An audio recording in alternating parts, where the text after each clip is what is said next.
Morning दोस्तों, मैं स्विन हमारे यूट्यूब चैनल पे आप सभी का हार्दिक स्वागत करता हूं। आज डेट है 16 जून और मैं लेके तैयार हूं आज के इम्पोर्टेंट करंट अफेयर। अगर आप हमारे इस चैनल पे नए हैं तो चैनल को सब्सक्राइब कीजिए, साथ ही साथ बेल आइकन को प्रेस कीजिए ताकि डेली करंट अफेयर्स की वीडियो का नोटिफिकेशन रोज सुबह आप तक पहुंच सके। अगर आपको हमारी बनाई हुई ये वीडियो पसंद आ रही है तो उनको ज़्यादा से ज़्यादा लाइक एवं शेयर कीजिए, जिससे हमको अच्छी से अच्छी वीडियो बनाने का मोटिवेशन मिल सके एवं हम आपको अच्छे से अच्छा कंटेंट प्रोवाइड कर सकें।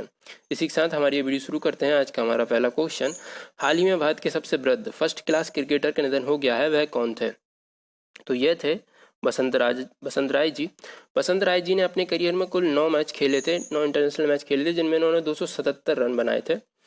इसी के साथ बात की जाए क्रिकेट से जुड़े हुए कुछ अन्य क्वेश्चंस के बारे में, तो हाल ही में रोहित शर्मा को खेल रत्न अवार्ड के लिए नामित किया गया एवं हमारी जो इंडियन क्रिकेट टीम है, जो हमारी टेस्ट की क्रिकेट टीम है, उसकी रैंकिंग फर्स्ट से थर्ड पोजीशन पे आ गई है।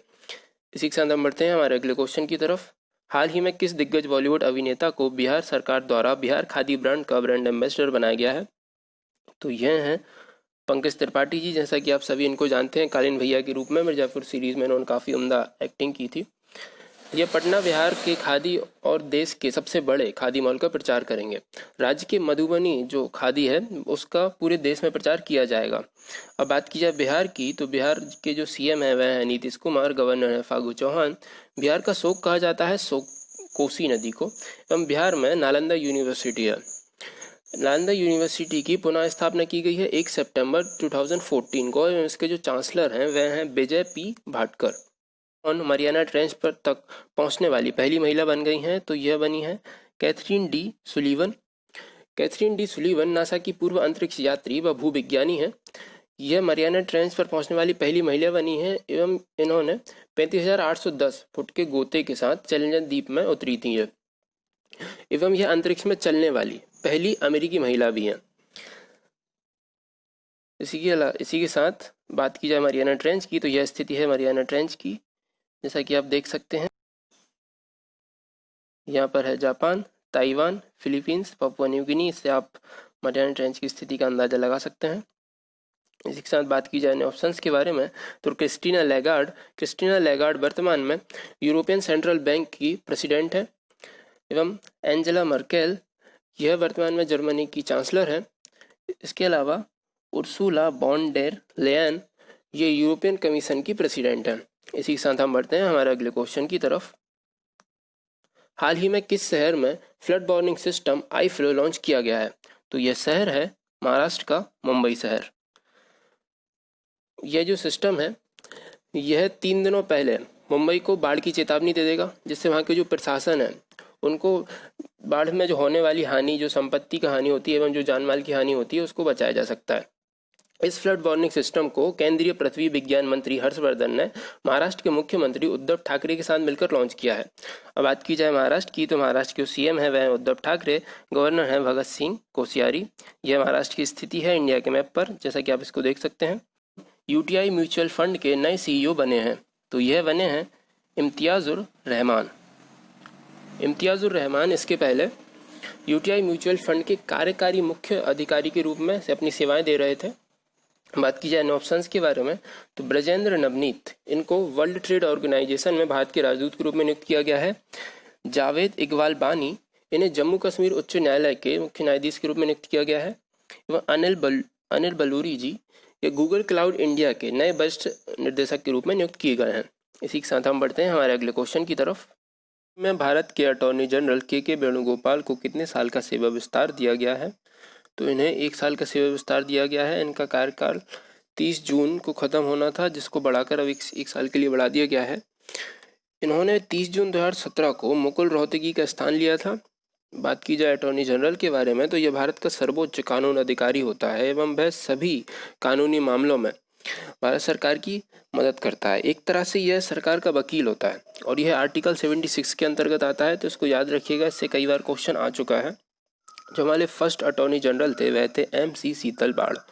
इसी के साथ हम बढ़ते हैं हमारे अगले क्वेश्चन की तरफ। हाल ही में RBI ने किसकी अध्यक्षता में इंटरनल वर्किंग ग्रुप तैयार किया है? तो यह है PK मोहंती। RBI के द्वारा भारतीय निजी क्षेत्र के बैंकों के लिए स्वामित्व व कॉरपोरेट ढांचे को मजबूत दिशा निर्देश की समीक्षा के लिए इंटरनल वर्किंग ग्रुप का गठन किया गया है। इसमें 5 सदस्य होंगे, जिसकी अध्यक्षता करेंगे RBI के डायरेक्टर PK मोहंती। इस समूह का मुख्य उद्देश्य रहेगा निजी क्षेत्र के बैंकों में स्वामित्व व नियंत्रण से संबंधित मौजूदा लाइसेंस, दिशा निर्देशों और नियमों का मूल्यांकन करना। अब बात की जाए आरबीआई के बारे में, तो आरबीआई की स्थापना हुई थी 1 अप्रैल 1935 को कोलकाता में। इसके जो पहले गवर्नर थे, पहले ब्रिटिश गवर्नर थे ओसबोर्न स्मिथ एवं पहले इंडियन गवर्नर थे सीडी देशमुख, तो इनको भी याद रखिएगा अच्छे से। वर्तमान में इसके 25वें गवर्नर हैं शक्तिकांत दास। इसका जो हेडक्वार्टर है वह है मुंबई में। बात की जाए ऑप्शंस के बारे में, इप्सिता दास गुप्ता ये एप्पल की कंट्री मैनेजर बनी। उदय कोटक यह कॉन्फेडरेशन ऑफ इंडियन इंडस्ट्री के अध्यक्ष बने। कृष्णेंदु मजुमदार ये बाफ्टा के अध्यक्ष बने। इसी के साथ हम बढ़ते हैं हमारे अगले क्वेश्चन की तरफ। हाल ही में किसने national health care supply chain portal आरोग्य पथ लॉन्च किया है? तो यह लॉन्च किया है CSIR ने, council of scientific and industrial research ने। यह एक सूचना मंच है और यह पोर्टल प्रमुख रूप से स्वास्थ्य संबंधी सामानों की सिंगल पॉइंट अवेलेबिलिटी सुनिश्चित करेगा एवं अच्छी गुणवत्ता वाले उत्पादों की पहचान करने में यह मदद करेगा। अब बात की जाए CSIR की, तो इसकी स्थापना हुई थी 1942 में एवं इसके जो प्रेसिडेंट होते हैं वह हमारे भारत के प्रधानमंत्री जी होते हैं, जो वर्तमान में है नरेंद्र मोदी जी। बात की जाए ICMR के बारे में, तो इसका जो हेडक्वार्टर है वह है न्यू दिल्ली में। वर्तमान में इसके सेक्रेटरी व DG हैं बलराम भार्गवा। जो हमारे हेल्थ मिनिस्टर हैं वर्तमान में वह हैं हर्षवर्धन। इसी के साथ हम बढ़ते हैं हमारे अगले क्वेश्चन की तरफ। हाल ही में किस राज्य सरकार ने घर घर निगरानी मोबाइल ऐप की शुरुआत की है? तो यह राज्य सरकार है पंजाब की। यह ऐप लॉन्च किया गया है कोरोना वायरस के कम्युनिटी स्प्रेड की जांच के लिए। इसके अंतर्गत पंजाब सरकार 30 वर्ष से ज़्यादा आयु के लोगों को कवर करेगी। अब बात की जाए पंजाब के बारे में, तो पंजाब की जो कैपिटल है वह है चंडीगढ़। CM है अमरिंदर सिंह, गवर्नर है VP सिंह बदनौर। पंजाब में लोकसभा की 13 सीटें एवं राज्यसभा की 7 सीटें आती हैं एवं विधानसभा की यहाँ पे 117 सीटें हैं। यह पंजाब की स्थिति है इंडिया के मैप पर, जैसा कि आप देख सकते हैं। इसी के साथ हम बढ़ते हैं हमारे अगले क्वेश्चन की। में किस नए रोबोट कैप्टन अर्जुन लॉन्च किया है? तो यह लॉन्च किया है भारतीय रेलवे के सेंट्रल रेलवे जोन ने। यह आर्टिफिशियल इंटेलिजेंस सक्षम कैप्टन अर्जुन यात्रियों की जो स्क्रीनिंग है उसमें तेजी लाएगा एवं जो असामाजिक तत्वों की निगरानी भी रखेगा। बात की जाए हमारे इंडियन रेलवे के बारे में, तो इसकी शुरुआत हुई थी 16 अप्रैल 1853 को, जब हमारी पहली ट्रेन मुंबई से ठाणे के बीच चलाई गई थी। उसमें भारत के गवर्नर जनरल थे लॉर्ड डलहौजी। एवं भारत में आज कुल 18 रेलवे जोन है, जिनमें सबसे पहला जो रेलवे जोन था वह था सेंट्रल रेलवे जोन। इसमें उसका जो मुख्यालय है वह है मुंबई में। उसके बाद जो अभी लेटेस्ट में बना है वह बना है साउथ कोस्ट रेलवे जोन। इसका मुख्यालय है विशाखापट्टनम में। बात की जाए नॉर्थ ईस्ट रेलवे जोन की, तो इसका जो हेडक्वार्टर है वह है गोरखपुर में एवं गोरखपुर में इसका सबसे लंबा प्लेटफॉर्म भी है। अब बात की जाए नॉर्थ ईस्ट रेलवे जोन की, तो इसका जो हेडक्वार्टर है वह है हाजीपुर में। कुछ अन्य क्वेश्चंस की बात करें तो गुवाहाटी रेलवे स्टेशन भारत का पहला सौर ऊर्जा से संचालित रेलवे स्टेशन बन गया है। अगर स्वच्छता सर्वेक्षण 2019 में जो जयपुर रेलवे स्टेशन था वह सबसे स्वच्छ रेलवे स्टेशन की श्रेणी में पहले नंबर पे था एवं नॉर्थ वेस्ट रेलवे जोन सबसे स्वच्छ रेलवे जोन में पहले स्थान पर था। इसी के साथ हम बढ़ते हैं हमारे अगले क्वेश्चन की तरफ। हाल ही में किसके निर्देशक अतुल कुमार श्रीवास्तव को निधन हो गया है? तो अतुल कुमार श्रीवास्तव निर्देशक थे स्टील अथॉरिटी ऑफ इंडिया के एवं यह मार्च 2018 तक इस पद पर थे।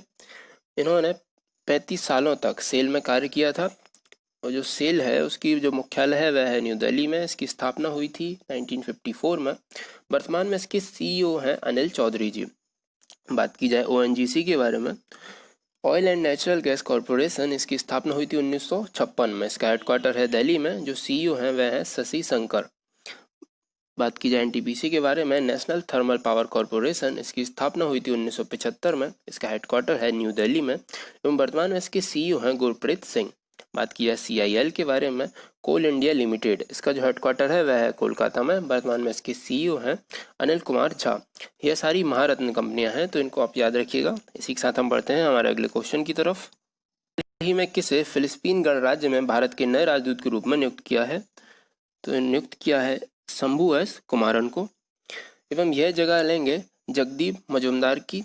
इसके पहले शंभू S कुमारन मोरक्को में भारत के राजदूत थे। अब बात की जाए फिलीपींस के बारे में, तो इसकी जो कैपिटल है मनीला एवं यहाँ जो करेंसी प्रचलित है वह है फिलीपींस पेसो। इसके जो प्रेसिडेंट हैं वह हैं रोड्रिगो दुतेर्ते। मनीला में एशियन डेवलपमेंट बैंक का मुख्यालय है, तो इसको आप याद रखिएगा। इसी के साथ बात की जाए नए ऑप्शंस के बारे में। रवीश कुमार को फिनलैंड में भारत के नए राजदूत के रूप में नियुक्त किया गया है। फिनलैंड की जो कैपिटल है वह है हेलसिंकी, करेंसी है यूरो। पीएम है सना मरीन, यह youngest PM in the world है। एवं गायत्री कुमार को ब्रिटेन में भारत के राजदूत के रूप में नियुक्त किया गया है। इनकी कैपिटल है लंदन एवं करेंसी है पौंड। स्विट्जरलैंड में मोनिका कपिल मोहता को भारत के राजदूत के रूप में नियुक्त किया गया है। स्विट्जरलैंड की करेंसी है स्विस फ्रैंक, कैपिटल है बर्न। कुमार सिंघल जी को पपुआ न्यू गिनी में भारत के राजदूत के रूप में नियुक्त किया गया है। पपुआ न्यू गिनी की जो कैपिटल है वह है पोर्ट मोर्सवे एवं पपुआ न्यू गिनी में जो करेंसी प्रचलित है वह है पपुआ न्यू गिनियन कीना। इसी के साथ हमारी ये वीडियो ख़त्म करते हैं। कल फिर मिलेंगे दोस्तों। अगर आपको हमारी ये वीडियो पसंद आई है तो इसको ज़्यादा से ज़्यादा लाइक और शेयर कीजिए। जय हिंद।